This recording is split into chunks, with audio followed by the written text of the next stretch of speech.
Welcome back to our channel guys.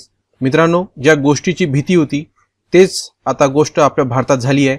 HMPV virus ज्यानं चीनमध्ये धुमाकूळ घातला होता तो आज बातम्यांमध्ये तुम्ही ऐकलंच असेल की तो भारतात दाखल झालाय.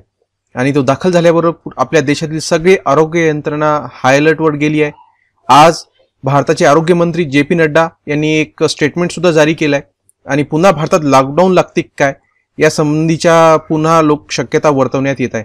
तर चला सविस्तरपणे पाहूया कुठलच्या या केसेस आहे आणि काय या HMPV व्हायरसचे धोके आता उद्भवू शकतात. दिवसभरात भारतामध्ये HMPVचे 3 रुग्ण सापडले आहेत. त्याच्यामधले अहमदाबादमध्ये 2 महिन्यांच्या मुलाला संसर्ग झालाय. 2 कर्नाटकचे पेशंट्स होते, तो सुद्धा एक 14 वर्षाचा मुलगा होता आणि दुसरी केस होती. आणि तिसरी केस जी अहमदाबादमध्ये सापडली आहे संध्याकाळच्या वेळेस तो फक्त 2 महिन्यांचा लहान मुलगा आहे. आणि विशेषतः मित्रांनो, जे कर्नाटकमध्ये पेशंट सापडले 2 ते 2 जे 14 वर्षाचा मुलगा सगळ्यात पहिले सापडला तो तर भारताबाहेर कुठं फिरण्यासाठी सुद्धा गेला नव्हता. त्याची ट्रॅव्हल हिस्ट्री सुद्धा सापडली नाही. म्हणजे कोणाच्या तरी तो संपर्कात आला जेणेकरून त्याला HMPVची लागण झाली. म्हणजे अजून जास्त HMPVचे संसर्ग असणारे लोक सापडण्याची आता शक्यता वाढली आहे. आणि दिवसभरात आज 3 सापडले आहे. आणि आज आपल्या भारताच्या आरोग्यमंत्र्यांनी एक स्टेटमेंट इश्यू केलाय. सर्वात पहिले मी तुम्हाला ते ऐकून देतो जेणेकरून काय स्थिती आहे भारतामध्ये HMPV बद्दल ते आपल्याला लक्षात येऊन जाईल. Health experts have clarified that HMPV virus is not a new virus.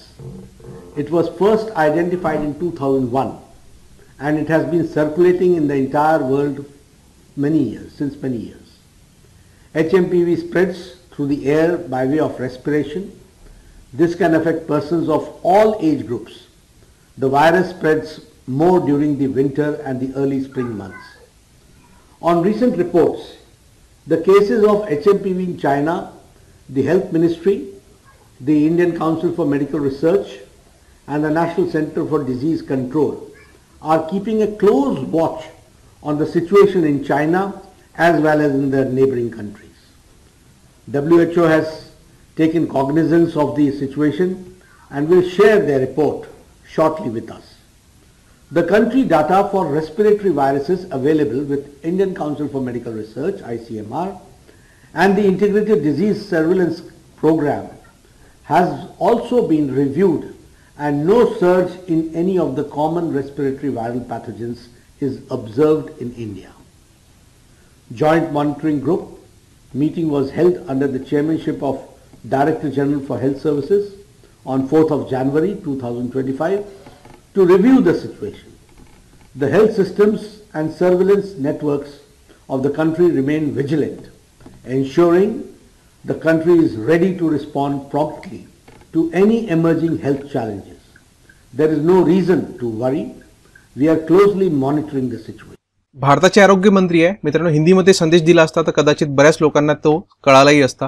परंतु चला ठीक आहे, त्यांनी जे सांगितलंय ते थोडक्यात मी तुम्हाला संक्षिप्त रूपात सांगण्याचा प्रयत्न करतो की HMPV व्हायरस बद्दल त्यांनी माहिती दिली आहे की हा कोणता नवीन व्हायरस किंवा विषाणू नाही आहे. याचा शोध 2001 मध्येच लागला होता आणि हर्ड इम्युनिटी बऱ्याच प्रमाणात फक्त भारतच नाही तर जगभरात या व्हायरससाठी जी हर्ड इम्युनिटी जी लागते ती लोकांमध्ये ऑलरेडी आहे. त्याच्यामुळे याचा इतका धोका लोकांना होणार नाही. तरी सुद्धा भारत या बाबतीत दक्ष आहे. चायनासोबत आणि WHO सोबत लागेल ती माहिती बोलवण्यात येत आहे आणि संपूर्ण आरोग्य यंत्रणा हाय अलर्टवर ठेवण्यात आली आहे. या 2 गोष्टी इथून एक पॉझिटिव्ह इथं कळतात की भारतामध्ये जे कोरोना सारखी परिस्थिती होती ऐन वेळेवर सगळी आरोग्य यंत्रणेला धावपळ करावी लागली. पहिला वर्ष तर काय ट्रीटमेंट करावी, काय योजना करावी, सर्व हॉस्पिटल्स बंद होते आणि सगळा धुमाकूळ माजला होता. परंतु सध्याच्या घडीला या HMPV व्हायरस या विषाणूच्या वेळेस सध्या तशी काहीही घडामोड नाही आहे. सगळी यंत्रणा तयार आहे आणि सगळ्या हाय अलर्टवर ठेवण्यात आलेल्या आहे. आज दिवसभरामध्ये 3 रुग्ण सापडले आहे.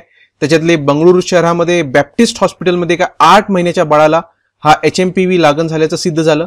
आणि एक चांगली गोष्ट ही आहे मित्रांनो की त्यांनी लागण झाल्याबरोबर ती माहिती भारतीय आरोग्य यंत्रणेला दिली आणि त्या बातमीला फेटाळण्यात नाही आलं. कोरोनाच्या वेळेस असं होत होतं की वारंवार टेस्टिंग जोपर्यंत खात्री होत नाही 3, 4, 5, 10 वेळेस टेस्टिंग केल्या जात होती सुरुवातीच्या वेळेस. आणि जोपर्यंत तो व्यक्ती इतक्या वेळेस टेस्टिंग होईपर्यंत तो स्प्रेड होण्यास त्याला कालावधी भेटत होता आणि त्याच्यामुळे फास्ट कोरोना स्प्रेड सुद्धा झाला होता. परंतु HMPVच्या व्हायरसच्या फर्स्ट टेस्टमध्ये जेव्हा तो पॉझिटिव्ह झाला आरोग्य यंत्रणेने त्याला दुजोरा दिला आणि त्याला त्या फर्स्ट टेस्टलाच योग्य मानून सगळी कार्यवाही तिथं सुरू झाली. तर त्याच्यानंतर संध्याकाळच्या वेळेला गुजरातमधून सुद्धा एक बातमी आली की आपल्या गुजरातमध्ये सुद्धा एका 2 महिन्याच्या बाळाला एक HMPV व्हायरसची लागण झालेली आहे. परंतु अजून महाराष्ट्रामध्ये अशी कोणतीही बातमी नाहीये की HMPV व्हायरस हा एखादा पेशंट सापडलाय. अजून महाराष्ट्रामध्ये तरी अजून अशी कोणतीही माहिती झाली नाहीये. तरी सुद्धा देशभरातील यंत्रणा जशी सतर्क झाली आहे तशी महाराष्ट्रातल्या आरोग्य यंत्रणा सुद्धा सतर्क झाल्या आहे. आज काही डिस्ट्रिक्ट्समध्ये लेटर हेड सुद्धा व्हायरल झाले ज्याच्यामध्ये HMPV साठी कोणती सतर्कता बाळगावी रूट लेवल पर्यंत तो मेसेज पोहोचवण्यात आलाय आणि लोकांना सतर्क राहण्यासंबंधी आणि त्याच्या जे HMPV चे लक्षण आहे त्यासंबंधी लोकांना त्याद्वारे जागृत करण्यात आलं आहे.